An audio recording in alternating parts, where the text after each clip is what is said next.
You are listening to Coffee and Culture. We are on Talk 1260 and 103.7 KTRC, streaming at santafe.com. I'm your host every other week, and my name is Matthew Chase Daniel.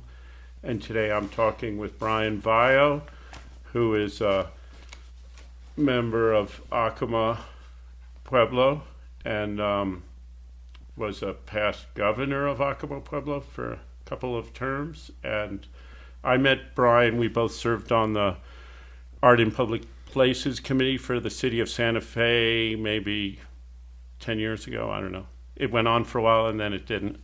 And I always enjoy talking to him, and he's always doing interesting things. Mostly what I'm aware of is around the culture of Acoma and protection of cultural resources and repatriation of objects from around the world and advocacy for all sorts of things relating to his culture and other native cultures of North America. And he's always traveling around. Every time I bump into him, he's just back from Chicago or New York or Acoma or somewhere far from Santa Fe, which sounds both invigorating and exhausting. The reason he's here today is there is a exhibition opening on June 7th and running through November 29 at the Museum of International Folk Art called I Am Clay, Acoma Life in Figures. And so a lot of people who are listening to this will know of traditional Acoma pottery, a lot of vessels, bowls, jars, things like that. But this is focusing more on figures and depictions of animals and humans. And sort of the title suggests this relationship between the earth and the material of clay and the work of a potter, and sort of identity both as being connected to place, but also and the earth, but also of just sort of approaches to making stuff out of clay, which has been going on at Acoma for thousands of years. And anyway, welcome, Brian. Thank you, Matthew. Yeah. So tell me a little just like how this show came about. What was the inspiration? Was it your idea? Was it someone else's idea? Who approached you? And yeah, thanks for the question. And so this was really a kind of an unexpected project that resulted from an invitation by the Museum of International Folk Art that was extended to me and others to come in and assess the Multiple Visions installation, which is a permanent installation of the Alexander Gerard collection at the museum. And one of the reason why I was invited was to join a couple of other Native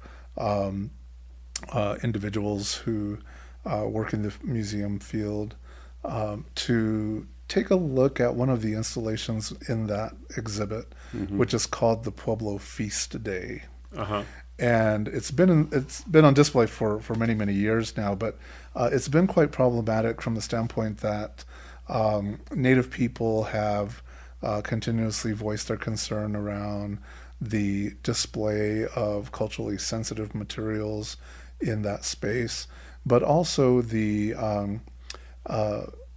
misrepresentation, really, of what we know as Pueblo people as the Pueblo Feast Day.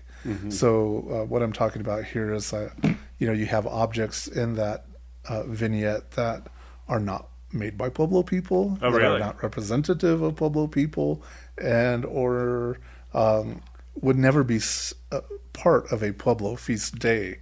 Where are those things from? They are from other tribes. Native American in the tribes, Southwest, yes. Southwestern tribes, but right. So. Correct.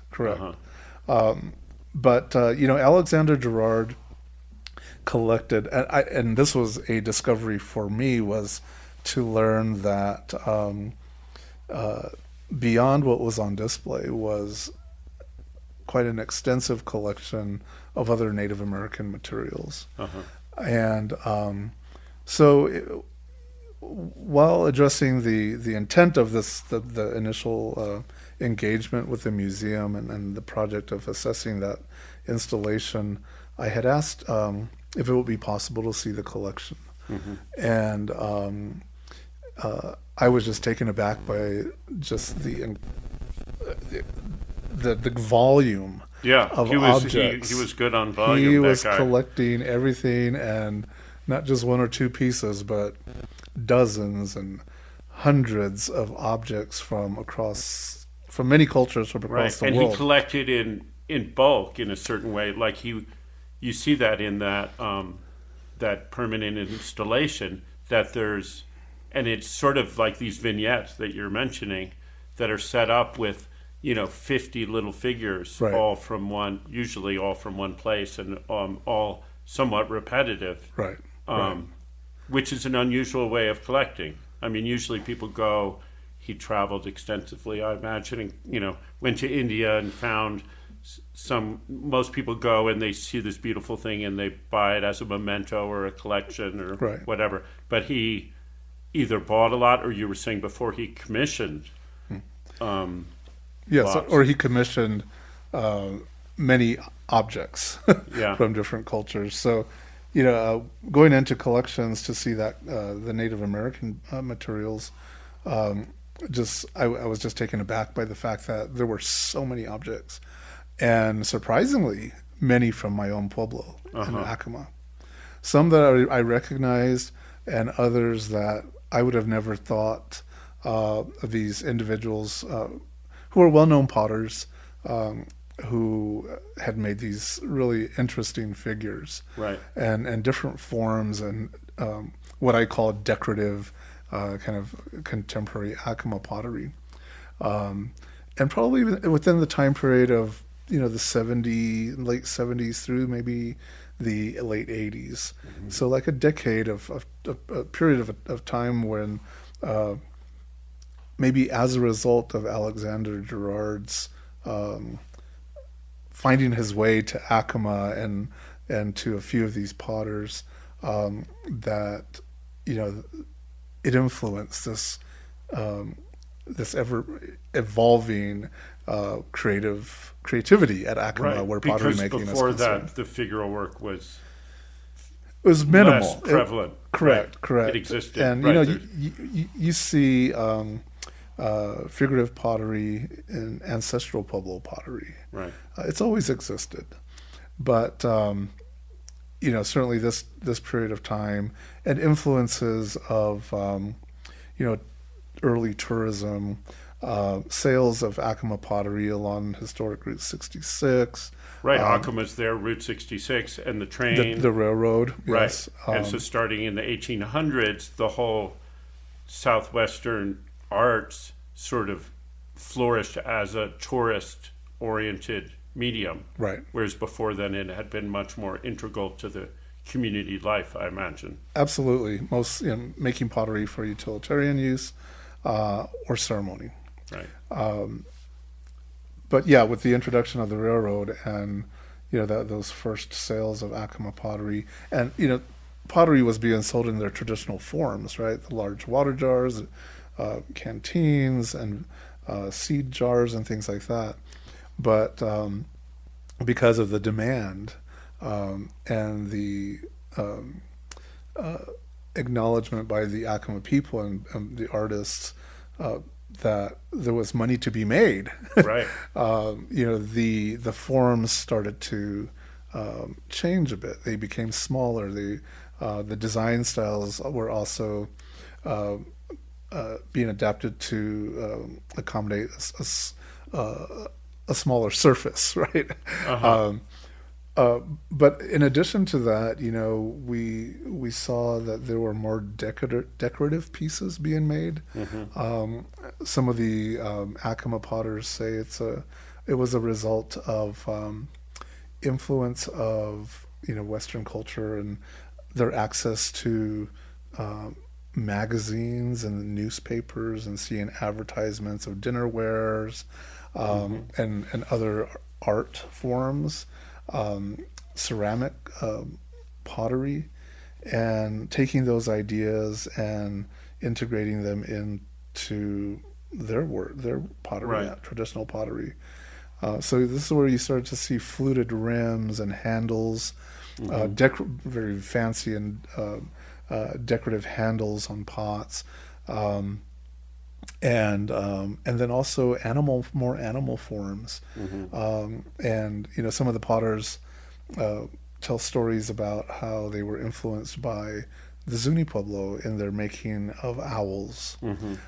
We have to go to a break, but we'll be right back. I'm talking with Brian Vallo. You're back listening to Coffee and Culture. We're on Talk 1260 and 103.7 KTRC, streaming at santafe.com.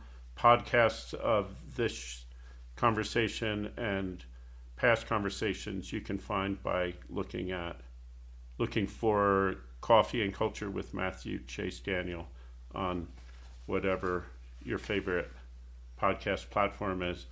I'm talking with Brian Vallo on the show today. I've been doing this show for a few years, and he's my first repeat visitor. So nice to have you. I always enjoy talking to you. So you were talking about how these new forms came in, and animal forms, owls that were influenced by Zuni work. And the storyteller figurine, which the Cochiti Pueblo was known for making the mono figures, right. Those historic pieces, and then folks like the late Helen Cordero, who just mastered this storyteller form. And these potters from Acoma, some of the potters, well-known names like Lucy Lewis and Marizi Chino, Jesse Garcia, met these other potters from other pueblos, Maria Martinez, right. Helen Cordero, and others, and they shared information. They shared stories and encouraged one another to push limits in terms of their pottery making. And was that communication between potters of different pueblos at that time a new phenomenon? Like I assume there's a lot of, to some degree, communication between the different pueblos in the Southwest forever. Right. But in terms of that artistic exchange, was that new or? Somewhat. Yeah. I mean, there's always been this intercultural kind of relationship, and maybe we borrow from one another in terms of the way in which we observe our cultural activities, our feast days, and other social events. Those festivities that are kind of occur around the Catholic calendar, and how we were sharing the experiences, but also then sharing the ways in which we were observing these Catholic and I assume celebrations. Transportation with the train and the car, that it was easier to travel around and get from, because it's a long way from Acoma to Cochiti. Correct. Yeah. And some of these the older folks attended the Indian schools, right, in Santa Fe and in Albuquerque, and so they befriended other Pueblo people, and again, we're learning from each other and hearing stories and sharing. So all these things really contribute to this kind of evolution of pottery making, not only in Acoma but in other places. Now, I just have another question. Sorry. So the animals that are starting to be depicted, are they all animals that exist and are known at Acoma, or are there like humpback whales or? No, not necessarily those animals that we're familiar with that are on our landscape. But again, these influences of magazines and storybooks and maybe something that they experienced while they attended boarding school, and seeing images of an elephant or a whale for the first time, Right. or a mermaid, and this was one of the really exciting things about discovering the Girard collection at MoIFA, was that the Acoma potters are so creative and so innovative, and that they made these objects for this man, and in some cases with some of the potters, they were one-offs. They didn't continue to make the forms after the commissioned work. Right. So, for example, Francis Toribio, the late Francis Toribio, very well known for her traditional pottery, and for her development of really interesting colors, pigment paints that she applied to her traditional pottery, but also one of the very first Acoma women who started making storytellers. And her storyteller figurines are very simple, but quite beautiful and very detailed in especially the facial features of her pieces. And she tells a story. She told a story once about the influence that Helen Cordero had on her, and Helen Cordero from Coach T encouraging her to push those boundaries with her storyteller figures and other figurines. And then this experience she had with Alexander Girard, and him commissioning her to make a series of male and female forms, was really quite interesting. Because storytellers in Cochiti or Corderos are all female forms. No, most of them are male, actually. Oh, okay. Yeah. But most of Francis' storytellers were female. And anyway, so she made, she did the commissioned works for Alexander Girard, and you'll see them in the exhibition.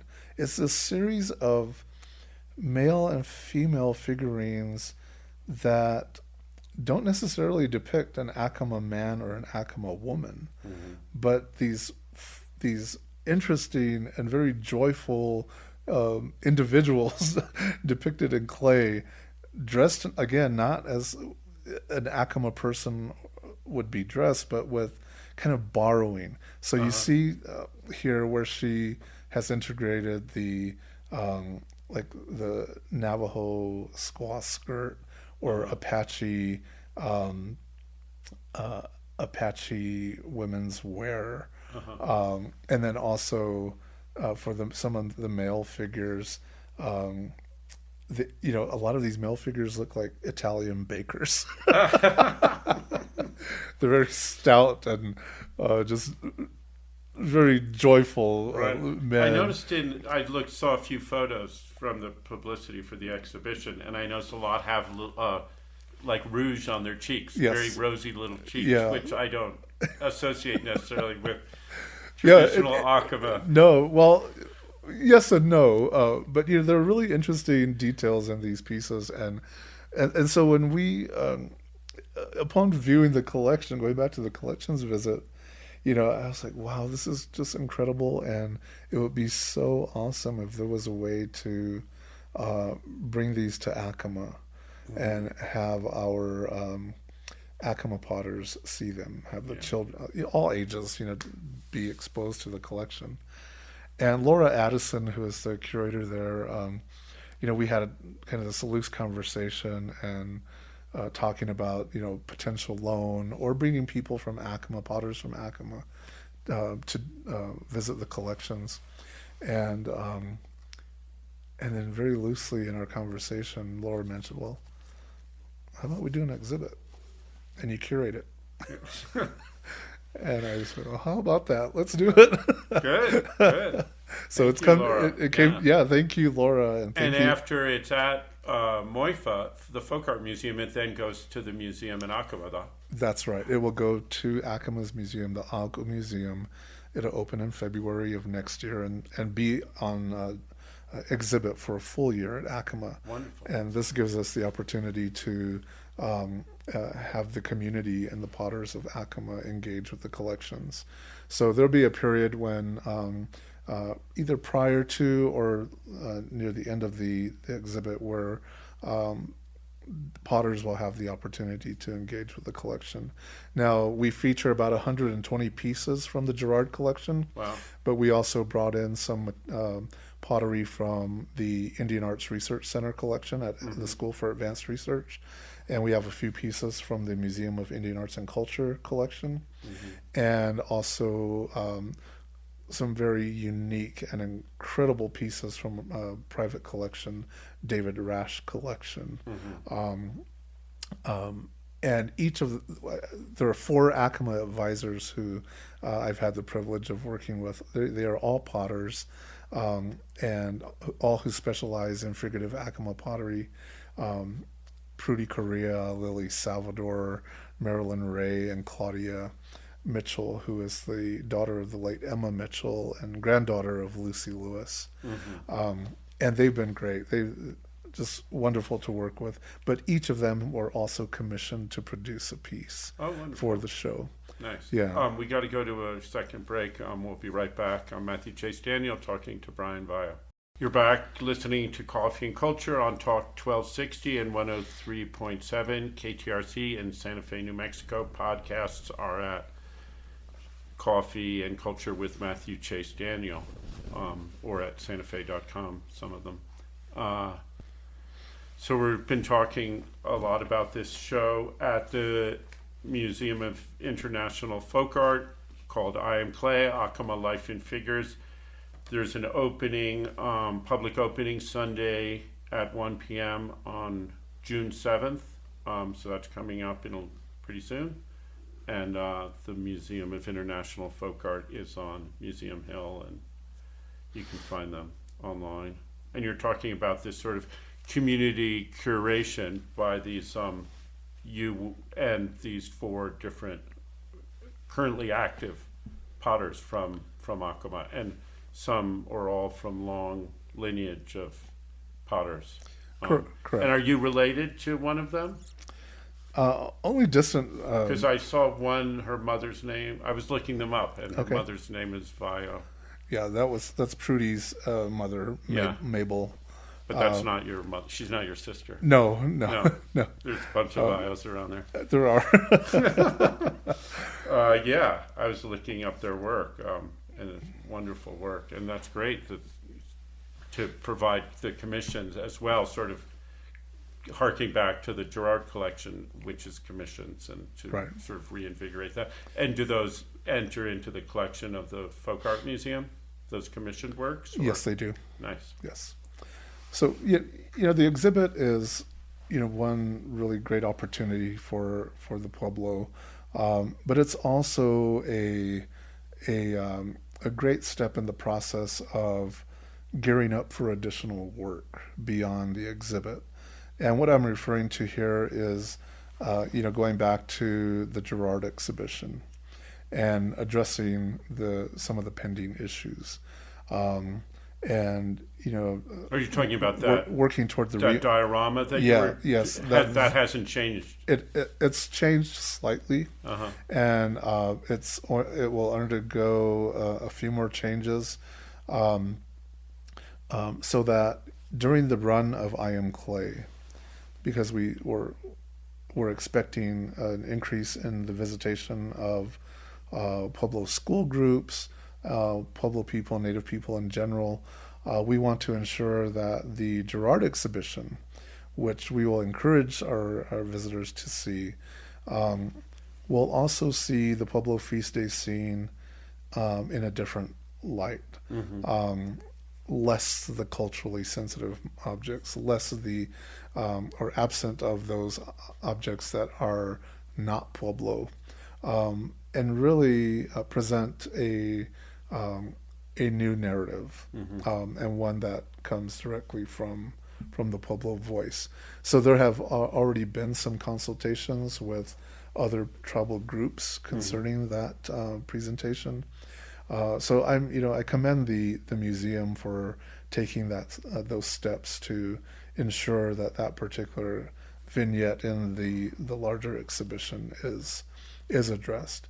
And there is a commitment from the museum to do more work, to engage in consultation with other tribes who are represented in the Girard collection, to ensure that if there are any objects in the collection that are culturally sensitive and that are protected by the federal law, the Native American Graves Protection and Repatriation Act, that the museum will adhere to that policy and begin the process of developing the inventories and forming the appropriate tribal groups. This is both the work that's on display, but there's a huge amount of work that's not on display, right? Correct. In the Correct. collection. Yeah. Correct. And thankfully, not a whole lot of objects that are sensitive, but of course, that's for the source community to determine. Right. And that's something you've worked on a lot in the last decade? More like the last 3 decades. Okay. Yeah. And been really become a valued advisor to a lot of museums and collections, and advocated for that, and successfully advocated for that in a really beautiful way. That seems really important. Yeah, beyond curatorial work, a lot of my involvement with museums and other institutions has been related to NAGPRA. Coming into an institution to assess collections and to help institutions begin developing their strategy and their process for implementing NAGPRA-related work. But I've also and am currently involved in a few repatriations of Pueblo ancestors and their belongings, as well as larger collections of ancestral Pueblo materials. And this is hard work. It takes a long time to organize, and on both the museum and as well as the tribal side. But thankfully, I will say that, our tribal communities have done such a great job at building capacity in terms of developing historic preservation offices and establishing the position of a tribal historic preservation officer, which is really critical to this work.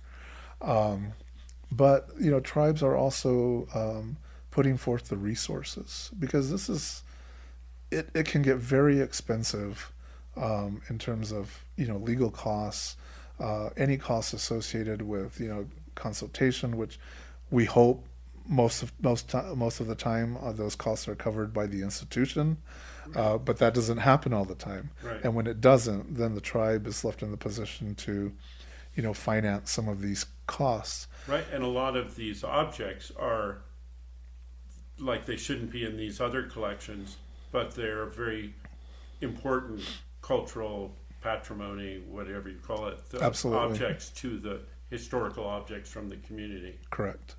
So it's not like we just get them and stick them on the shelf in the living room.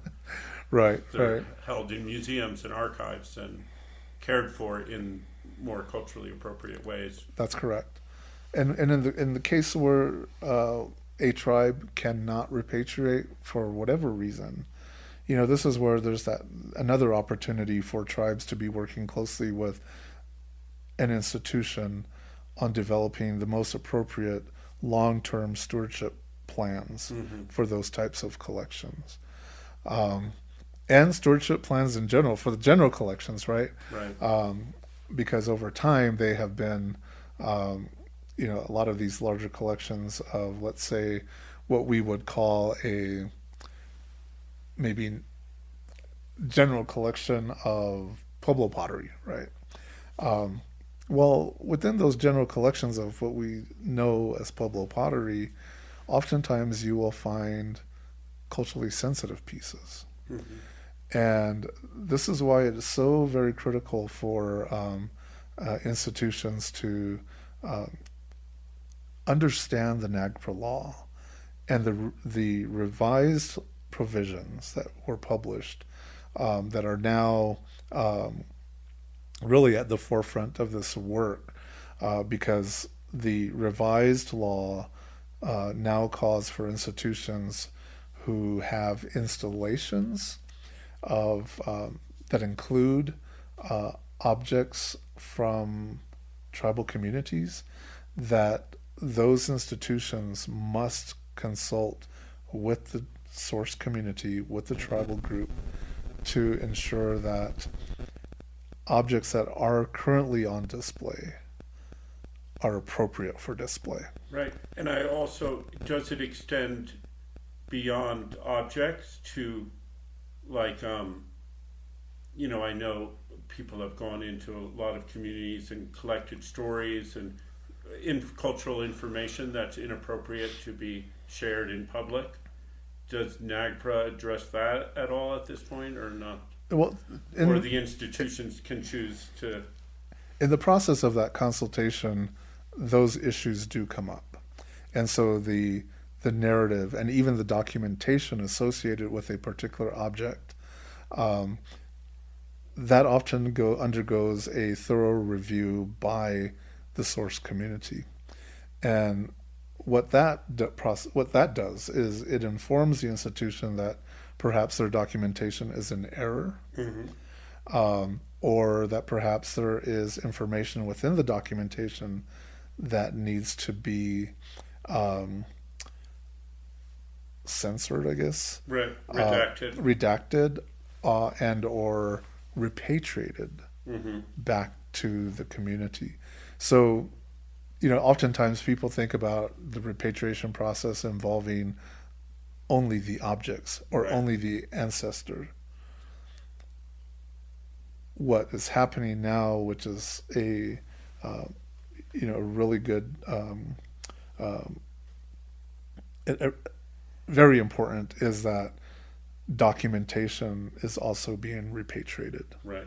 We have to go to our last break. We'll be right back.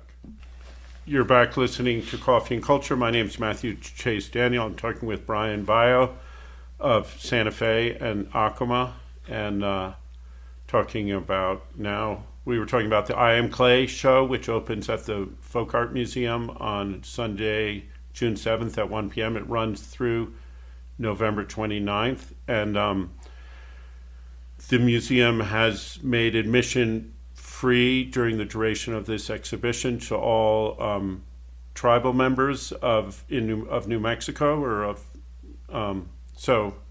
which is wonderful, and there's some special Acoma related. You tell me before the public opening.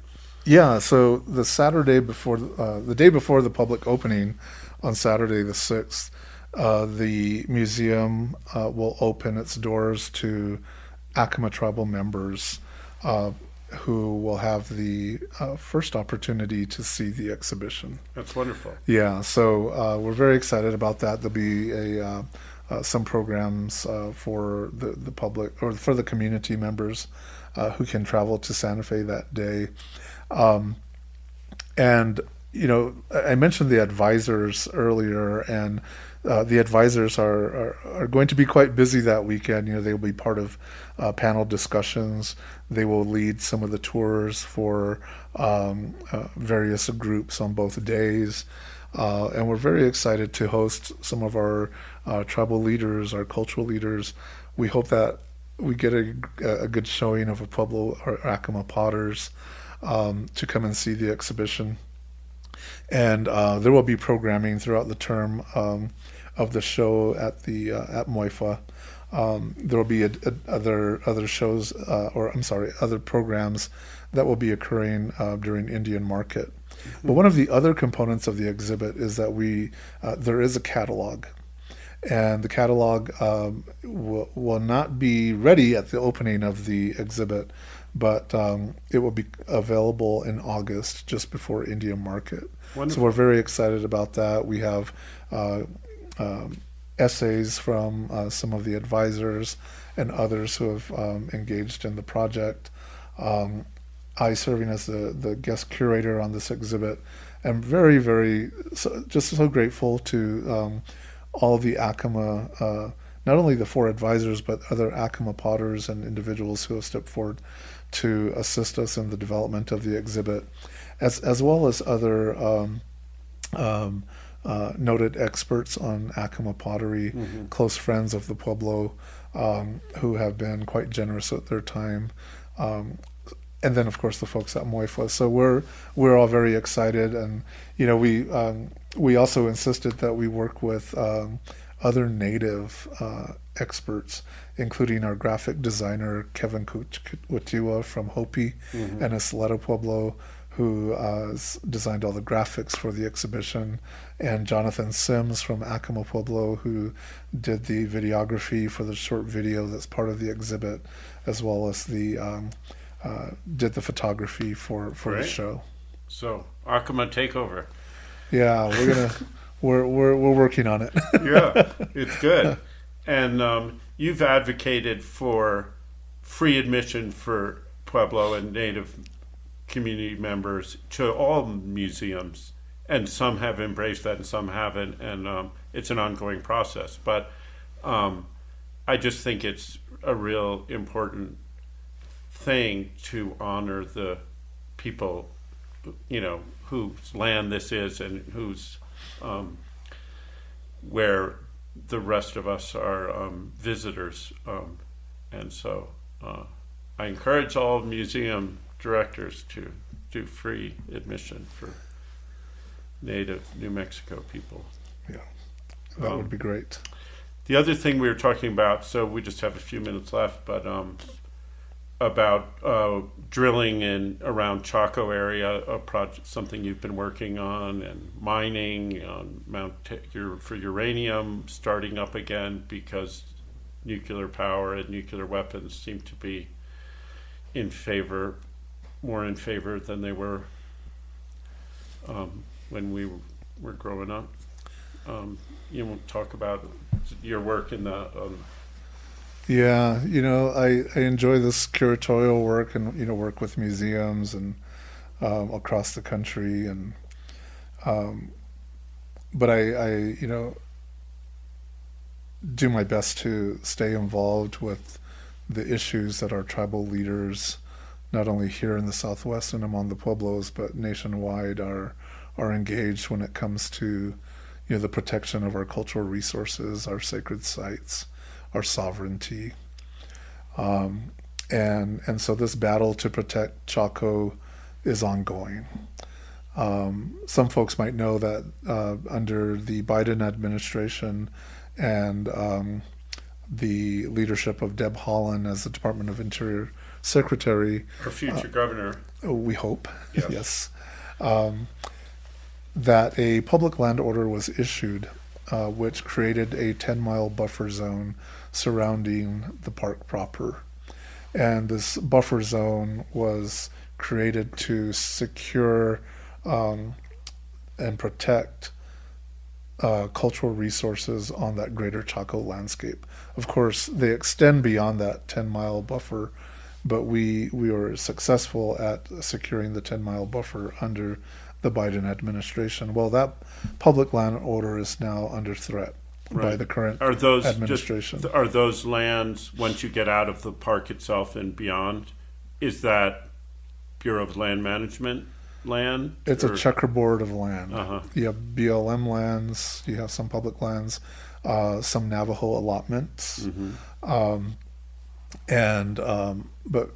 most of the allotee lands are outside of this buffer zone. Uh-huh. There are some, but there are many other allotments outside of this buffer. So this public land order is under threat, and a lot of our work, and really it's the Pueblo leaders who are leading this work. And there's an organization called the El Pueblo Council of Governors. It's the oldest Native American advocacy and consortium of tribes that exist in this country.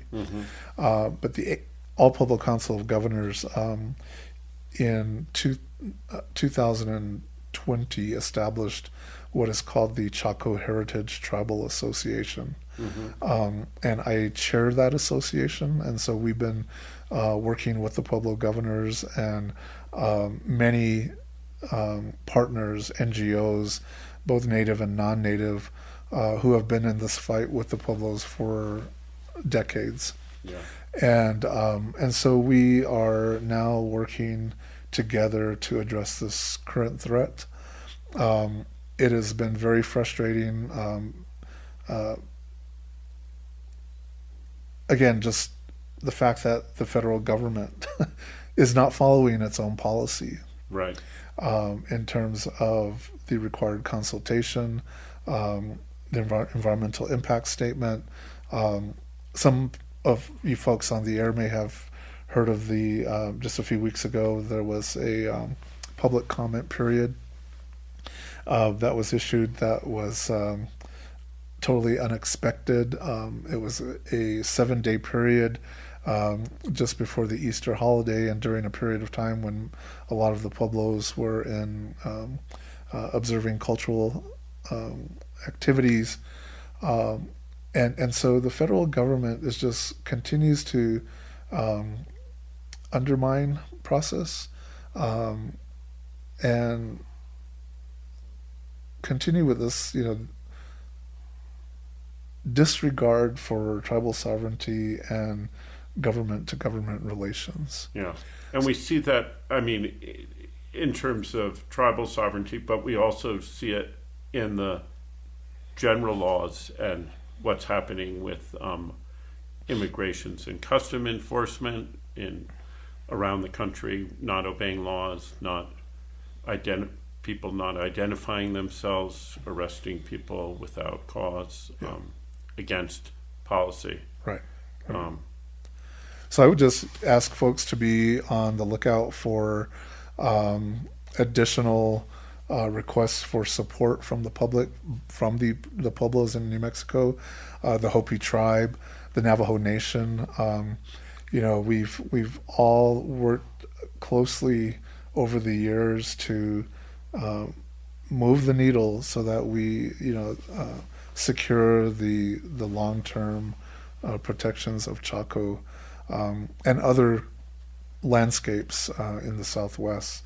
But there will be additional opportunities for the public to provide comments in writing to the federal agency, to the Department of Interior, the Bureau of Land Management, and we'll see. If the government has its way, then it sets another process in place for the Pueblos, because we will not give up. Yeah. Okay, we got to go. Thanks for all your knowledge and information and generosity, and I really look forward to seeing this show and working to protect Chaco to the degree I can. So thank you, Matthew. Brian.